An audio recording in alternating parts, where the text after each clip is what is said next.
ಕುಮಾರಸ್ವಾಮಿ ಒತ್ತುವರಿ ಭೂಮಿನ ತೆರವು ಮಾಡ್ತಾ ಇದ್ದಾರೆ. ಹಾಗೋಯ್ತಲ್ಲ, ತೆರವು ಆಯ್ತಲ್ಲ, ಇಲ್ಲ ಅಂತಿದ್ರು, ಈಗ ತೆರವಾಗಿದೆ.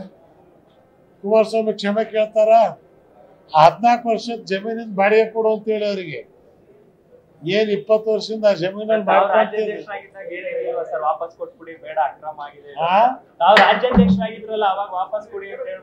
ನನ್ನ ಮಾತು ಕೇಳಿರ್ತಿದ್ರೆ ಅವ್ರ ಸ್ಥಿತಿ ಹಿಂಗೆ ಯಾಕಾಗ್ತಿತ್ತು?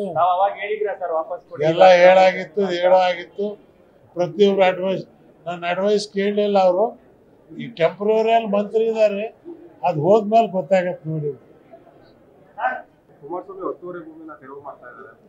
ಹಾಗೋಯ್ತಲ್ಲ, ತೆರವು ಆಯ್ತಲ್ಲ, ಇಲ್ಲ ಅಂತಿದ್ರು, ಈಗ ತೆರವಾಗಿದೆ. ಕುಮಾರಸ್ವಾಮಿ ಕ್ಷಮೆ ಕೇಳ್ತಾರ?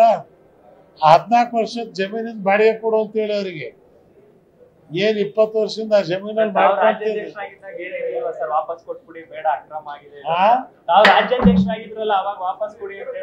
ನನ್ನ ಮಾತು ಕೇಳಿರ್ತಿದ್ರೆ ಅವ್ರ ಸ್ಥಿತಿ ಹಿಂಗೆ ಯಾಕಾಗ್ತಿತ್ತು?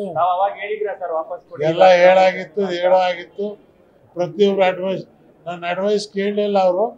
ಈ ಟೆಂಪ್ರವರಿಯಲ್ಲಿ ಮಂತ್ರಿ ಇದ್ದಾರೆ, ಅದು ಹೋದ್ಮೇಲೆ ಗೊತ್ತಾಗತ್ತೆ ನೋಡಿ.